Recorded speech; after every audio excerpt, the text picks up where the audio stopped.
Hey, what's up, furniture nerds? Welcome to another episode of Flat Packs Exposed, the review series, brought to you by Prime Spaces.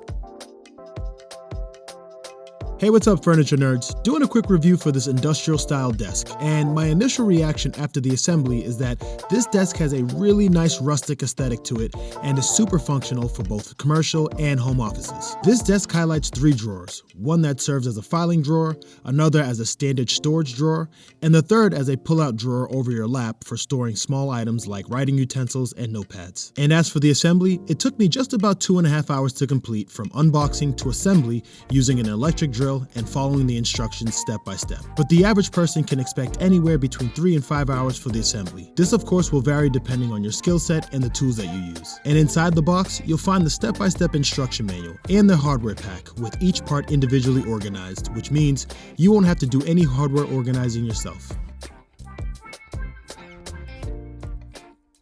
I'm going to share with you a few tips to help you successfully assemble this rustic industrial style desk so that you can enjoy it immediately after the assembly is complete. Tip number 1 is to complete as much of the assembly as you can on an elevated work table like I'm doing here. If you build on the ground, then it will require you to be hunched over in the kneeling position for an extended period of time. And by the time you're done, your knees and your back may not be too happy with you. So any opportunity that you have to take the stress off your body parts, you should definitely take it. Tip number 2 is to add a drop of wood glue in the holes that the wooden dowel pins will be inserted in during the assembly. This will help make long-lasting, durable joints throughout the furniture. Don't skip this, because this is a critical step to make sure that your furniture remains sturdy. And tip number 3 is for you to build the drawers first. Reason being is, if you happen to be assembling in a room that isn't very spacious, then you may not actually have room to build the drawers if you build the main unit first, because it's a larger piece of furniture. The drawers take up way less space, so it makes more sense to build them first and just put them off to the side once they are complete. Now, if you follow these tips, then your desk will look like this.